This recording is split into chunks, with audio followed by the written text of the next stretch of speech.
quero ser bem objetivo e bem prático aqui. Eu sou um lutador para a questão do preço da gasolina mesmo, para a gente conseguir reduzir o preço da gasolina. Eu era deputado estadual e fiquei 4 anos brigando por essa questão do preço da gasolina.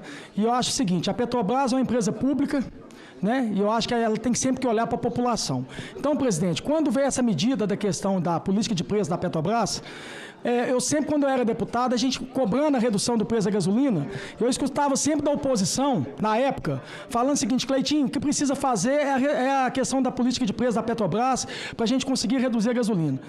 Fizeram essa medida agora, deve ter uns 2 meses agora, se eu não me engano, e quando me perguntaram, eu falei assim, eu quero dar um voto de confiança para o governo, porque eu escutei 4 anos falando sobre isso, que tinha que fazer essa medida. Só o que está acontecendo é o seguinte, o que a gente vê foi agora, ontem, anunciar que teve aumento de preço novamente. Então, eu queria saber do senhor, porque o ano passado, 31 de dezembro, eu fiz questão de guardar o preço da gasolina, porque foi essa polêmica, 4 anos, preço de gasolina, preço de gasolina. A gasolina no ano passado, 31 de dezembro, estava em volta de R$ 4,80, R$ 4,90. Hoje, já está chegando a quase R$ 6,00. E o que me chama a atenção, que a Petrobras, ela não tem que dar prejuízo. Para mim, ela não tem que dar prejuízo. Agora, esses lucros exorbitantes, que fica só na mão de acionista, porque o acionista é o seguinte, é igual a cabeça de bacalhau. Ninguém sabe, ninguém viu. Quem está dando a cara para bater aqui é você. Então, uma coisa que eu peço para o senhor, defenda a população. A hora que estiver na mesa lá, bata na mesa a favor da população. Não fica a favor dos acionistas, não. Então, a pergunta que eu queria perguntar para Vossa Excelência, essa medida, né, da política de preço da Petrobras, a gente viu ela, foi feita agora, só que teve aumento. Quanto realmente essa medida da política de preço da Petrobras vai chegar no bolso da população e a gasolina vai estar mais barata, porque até agora ficou só na teoria, na prática não. Muito obrigado. Cleitinho, deixa eu responder rapidinho, que eu falei várias vezes aqui, também depois se você quiser pegar também, que eu expliquei longamente por que está diferente de antes. O que é diferente de antes? Nós seguramos volatilidade junho e julho, volatilidade altíssima. No ano em que foi instituído o PPI, o tal do PPI, que é paridade de importação, não paridade internacional, nós tivemos 118, eu disse aqui, 118 ajustes. O brasileiro ficou doido.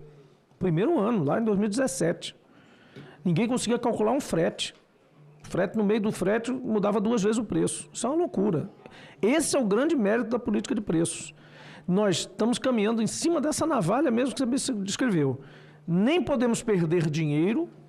Não estamos aqui para lucrar exorbitantemente, absolutamente. O PPI está acabado. O PPI é para importador. Quem pratica preço de PPI, paridade de importação, é quem importa. Nós não importamos. Quando a gente importa, eu disse aqui, expliquei, nós somos ainda mais eficientes do que qualquer outro importador. Porque nós temos frete de retorno e tal, uma série de coisas, barco próprio e tal. Nós, até quando a gente importa, é mais eficiente. Quanto mais quando a gente produz lá, por exemplo, Betim. Você está lá em Belo Horizonte, você está lá em Mariana, Diamantina, que for uma cidade de Minas. Quem pode chegar com preço mais competitivo do que a refinaria de Betim? É impossível o cara vir lá de Roterdã, trazer tal, botar o frete, botar tudo, pegar um caminhão, levar de Santos para lá, Paranaguá, e chegar em Betim ou nessas cidades mineiras. Nós temos que ser a opção melhor. E estamos sendo. Só que a gente ainda tem um déficit, né? Nós temos aí déficit de diesel, déficit em alguns lugares, em algum momento, vai ter que ser completado por outros agentes. Temos algumas refinarias privadas, temos alguns importadores mais regulares, outros mais circunstanciais, outros mais especulativos. Essa mistura toda nós estamos administrando hoje. Pode ter certeza, nem a gente está perdendo dinheiro e nem a gente está escorchando o brasileiro. Nós estamos chegando no nosso túnel de volatilidade, entre o preço mais baixo e o preço mais alto, nós estamos ficando dentro dessa margem. E a diferença principal é, nós não estamos distribuindo aquele dividendo que estavam distribuindo antes, até porque ele vinha também de venda de ativos. Betim estava à venda, as refinarias do Nordeste estavam todas à venda, Norte estava toda à venda, tudo aquilo ele estava à venda, só ia sobrar 4 refinarias em São Paulo e uma no Rio, só isso. E esse dinheiro estava caindo no caixa da Petrobras sendo distribuído. Mais o PPI, mais o preço do petróleo que ainda ajudou subindo. E qual foi a solução que deram? Tirar dinheiro dos governadores. Ora, qualquer produto, essa caneta aqui, se você tirar o imposto dela, ela baixa de preço, não baixa? Isso é a coisa mais estúpida que tem. Baixar preço das coisas baixando o imposto. A não ser quando é caso realmente, num estudo abalizado, mostrar que aquela tributação está alta demais, baixar imposto não é solução. Você tem que lidar, administrar as coisas com os instrumentais que você tem. E isso foi feito antes e não foi feito acabar com o PPI, que era muito mais escorchante. Então a gente está numa fase diferente, é bom que se saiba. E eu, assim, estou totalmente aberto à fiscalização, à compreensão, ao escrutínio, a vocês irem visitar lá o modelo funcionando, ver lá que as 40 mil variáveis funcionam, ver que a gente realmente consegue colocar o combustível, a opção melhor. E quando a gente não é a melhor opção, humildemente a gente sai da sala e diz, olha, cheguei no meu limite, não posso, tem fulano aqui, vai vender para você. Pronto. Isso é mercado, com as forças de mercado funcionando, porém com a presença de uma empresa que tem o controle estatal também trabalhando ali para influenciar esse ambiente de forma favorável para o cidadão. Presidente, você só tocou no assunto da questão da fiscalização, e eu queria chamar a atenção que sempre quando a Petrobras anuncia ou vai reduzir ou vai aumentar... Isso é importante. Isso que eu quero chegar nesse ponto. Aí a população pega e começa a questionar os postos de gasolina. Os postos de gasolina começam a questionar as refinarias. Aí eu acho que nem culpa dos postos de gasolina, não. Mas onde que eu quero chegar? É um jogo de empurra. Aí agora vocês vieram com a questão do anúncio de aumento. Tem os oportunistas que pegam na mesma hora, nem comprou mais caro, já coloca para vender mais caro. Aí fala que o mercado é livre. Só que quando pega e fala que é para reduzir, fica 15, 20 dias para reduzir. Quer dizer, aí o mercado ele é oportunista. Então a fiscalização que a gente pede também é em cima disso aí. Isso é muito importante poder fiscalizar isso aí, porque quem paga a conta no final sempre é o povo. E eu estou aqui para defender o povo. E para finalizar, o senhor falou sobre a questão de reduzir imposto, eu nunca vejo problema de reduzir imposto. Os governadores vão arrecadar menos. Qual que é o problema? O Estado é do povo, eu não vejo problema.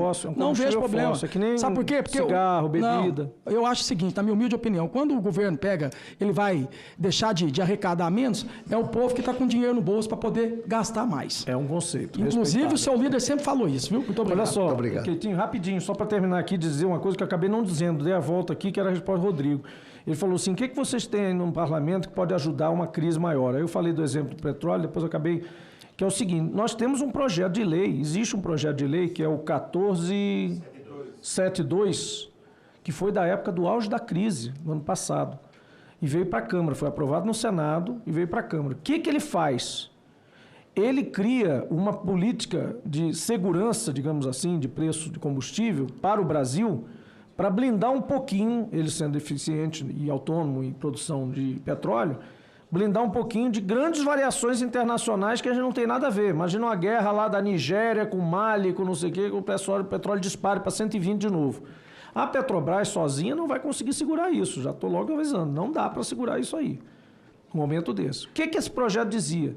Cria uma conta de estabilização de preços constituída de várias origens, inclusive de royalties, participações governamentais, ou seja, coisas que o Estado brasileiro fatura em cima do preço do petróleo alto e que quando ele dispara, ele tem um lucro exorbitante tanto quanto o dividendo lá da Petrobras, inclui até dividendos da União, que a União recebe da Petrobras, por conta de lucro exorbitante, por conta do preço do petróleo, e pega essa reserva e diz assim, você pode usar isso aqui para devolver para o cidadão na forma de desconto. É subsídio? É.